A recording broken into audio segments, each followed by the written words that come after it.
এটি হলো পলাশপুর গ্রাম। এই গ্রামে খাবারের দোকান বলতে দুটো দোকানই আছে। এক হলো ভোলার বিরিয়ানি, আরেকটি দোকান হলো কালুর ভাতের হোটেল। কিন্তু দিন দিন যেন গ্রামের মানুষরা ভাত ছেড়ে বিরিয়ানি খেতে বেশি পছন্দ করছে। এর কারণ হলো ভোলার বানানো বিরিয়ানি, যা গ্রামে খুব বিখ্যাত। আরে ভোলা, আমাকে কি এবার বিরিয়ানিটা দিবি নাকি এইভাবে দাঁড় করিয়ে রাখবি? এইদিকে যে বিরিয়ানির গন্ধ নাকে যেতেই আর তর সইছে না। হ্যাঁ হ্যাঁ দাদা, সবাই পাবেন, আপনারা চিন্তা করবেন না। একটু দাঁড়ান, অনেক বিরিয়ানি আছে এখনো। কালুদা, কত হয়েছে মাছ ভাতের? 120 টাকা হয়েছে তোমার। এ কি কালুদা, মাছ ভাত তো 80 টাকা, তুমি 120 টাকা নিচ্ছ? দেখো বাপু, জিনিসপত্রের যা দাম বেড়েছে, এর কমে আমি দিতে পারবো না। না কালুদা, দিন দিন তুমি যা দাম বাড়াচ্ছ, তোমার হোটেলে আর খাওয়া যাবে না। আর এখন তো তোমার হোটেলের কোনো কিছুই মনে হয় না যে টাটকা, সবই মনে হয় বাসি। মাছটাও কেমন বাসি ছিল। আর এত দাম দিয়ে তোমার হোটেলে মাছ ভাত খাওয়াচ্ছে, ভোলার বিরিয়ানি খাওয়া অনেক ভালো। এই নাও তোমার টাকা, আর আমি কালকে থেকে আসবো না। ধুর ধুর, এমনি দোকানে সেল নেই, তার মধ্যে আবার কম দামে খাবার খোঁজে লোকে। কম দামে দেব কি করে? এদিকে দিন দিন ভোলার দোকানে কাস্টমার বেড়েই চলেছে। এবার মনে হচ্ছে আমাকেও ভাতের হোটেল তুলে দিয়ে বিরিয়ানি বিক্রি করতে হবে। কারণ যা দেখছি, মানুষ এখন ভাতের থেকে বিরিয়ানি বেশি ভালোবাসে। কিন্তু ভোলার দোকানের যা সুনাম, আমি যদি বিরিয়ানি বিক্রি করি, মানুষ কি আমার দোকানে বিরিয়ানি খেতে আসবে ভোলার দোকান ছেড়ে? হ্যাঁ, একটা ভালো বুদ্ধি আছে আমার মাথায়। এইটা করলে হয়তো ভোলার দোকানের কাস্টমার সবাই আমার কাছে খেতে আসবে।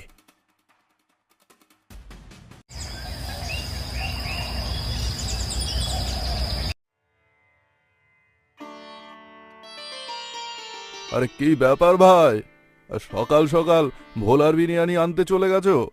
আরে না না ভাই, এটা ভোলার বিরিয়ানি না, এটা কালুর দোকানের বিরিয়ানি। সে কি বলছো ভাই? কালুর তো ভাতের হোটেল, বিরিয়ানির দোকান আবার কবে থেকে হলো? এই তো আজকেই খুলেছে। আর জানো তো, কালু 50 টাকায় বিরিয়ানি দিচ্ছে, তাও আবার মাংস দিয়ে। সে কি, 50 টাকায় বিরিয়ানি, তাও আবার মাংস দিয়ে? তুমি কি এটা সত্যি বলছো? আরে হ্যাঁ ভাই হ্যাঁ, তোমায় মিথ্যে কথা কেন বলতে যাব, সত্যিই বলছি। তাহলে তো আজই খেয়ে দেখতে হচ্ছে 50 টাকার বিরিয়ানি।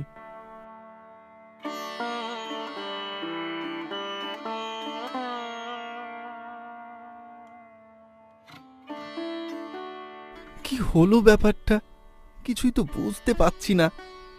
এই গ্রামে আমার বিরিয়ানি সব থেকে বিখ্যাত, কিন্তু এত ভালো করে বিরিয়ানি করার পরও আমি 100 টাকা দিয়ে বিক্রি করে খুব একটা লাভ করতে পারি না। কিন্তু কালু 50 টাকায় কি করে বিরিয়ানি দিচ্ছে, এটাও কি সম্ভব?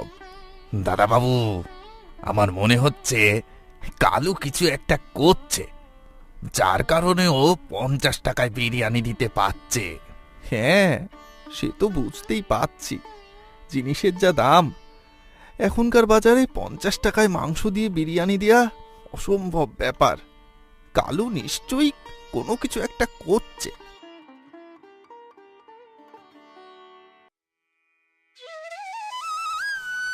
আরে বিষ্ণু কাকা, বেশ কয়েকদিন হয়ে গেল, তোমাকে তো গ্রামে দেখতে পাইনি। এই একটু মেয়ের বাড়ি গেছিলাম বেড়াতে। ও, ভালো কথা। গ্রামে আসার সময় শুনলাম কালু নাকি 50 টাকায় বিরিয়ানি বিক্রি করছে। এটা কি সত্যি? হ্যাঁ কাকা, তুমি ঠিকই শুনেছ। কালু এখন ভাতের হোটেল বন্ধ করে বিরিয়ানির দোকান খুলেছে, তাও আবার 50 টাকায় বিরিয়ানি, মাংস দিয়ে, খেতেও খুব ভালো। কি বলিস রে, 50 টাকায় বিরিয়ানি? তাহলে তো একদিন খেতে হয়।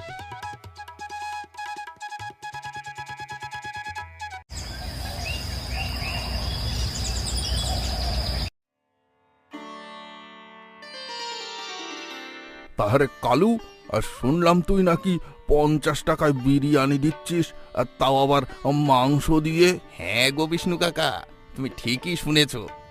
তা দেব নাকি এক প্লেট? হ্যাঁ রে কালু, তার জন্যই তো আমি এসেছি তোর কাছে বিরিয়ানি খেতে। আমায় এক প্লেট দে দেখি, 50 টাকার বিরিয়ানি কেমন খেতে হয়।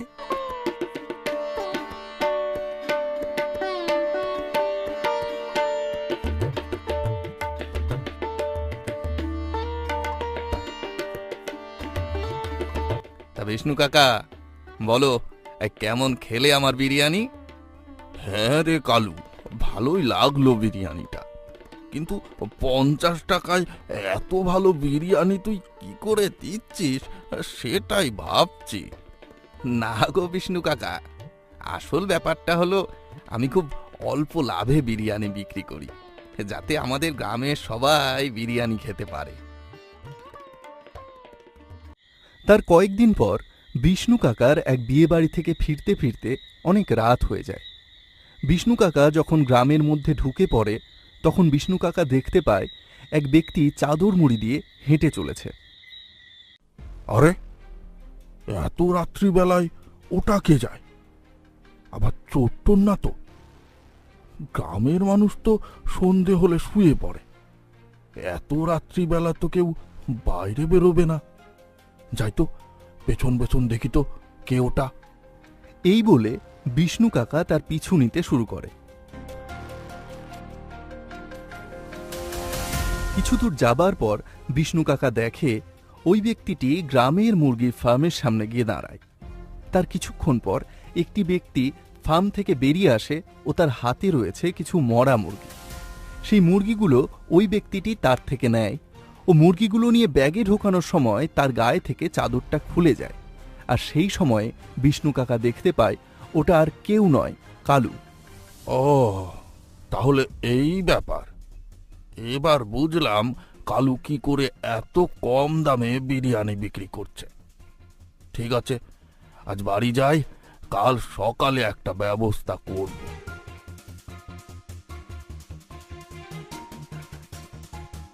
আরে কালু, আমায় এক প্লেট বিরিয়ানি দে তো। হ্যাঁ হ্যাঁ বিষ্ণু কাকা, এই তো দিচ্ছি, আপনি ভেতরে গিয়ে বসুন। এই নিন বিষ্ণু কাকা আপনার বিরিয়ানি। আরে ও কালু, কোথায় যাচ্ছিস? এই এখানে একটু আয় তো বাবা। হ্যাঁ বিষ্ণু কাকা, বলুন আর কি লাগবে? না না, আর কিছু লাগবে না, তোর সাথে একটু কথা আছে কালু। আচ্ছা, তুই কি তোর বিরিয়ানি কখনো খেয়ে দেখেছিস যে তুই কত ভালো বিরিয়ানি বানাস? না কাকা, কখনো খাওয়া হয়নি, তবে আপনারা যে আমার সুনাম করেন বিরিয়ানির, তো এতেই বোঝা যায় আমার বিরিয়ানি খুব ভালো। হ্যাঁ, সে তো বটেই, তোর বিরিয়ানি খুব ভালো, কিন্তু তোর বিরিয়ানি তুই নিজেই কখনো খেয়ে দেখিসনি। তাহলে এক কাজ কর, আজ আমার সাথে একটু বিরিয়ানি খা, টাকা না হয় আমিই দেব। না কাকা, দেখতেই তো পাচ্ছেন দোকানে এত ভিড়, এখন বিরিয়ানি খেতে গেলে অনেক দেরি হয়ে যাবে, আমি খাবো। কালু, ওসব নিয়ে তোকে ভাবতে হবে না, আগে তুই খা, তারপরে ওদেরকে দিবি। না না না, তুমি খাও, আমি খাবো না। কালু, সবার সামনে কি তুই সত্যি কথাটা বলবি, না আমি বলে দেব সবাইকে? সত্যি কথা মানে? ঠিক বুঝলাম না বিষ্ণু কাকা। আচ্ছা ঠিক আছে, তাহলে আমি বুঝিয়ে দিচ্ছি পুরোটা। ওহে, তোমরা সবাই শোনো, তোমরা কি জানো কালু এত কম দামে কি করে বিরিয়ানি খাওয়াচ্ছে তোমাদেরকে?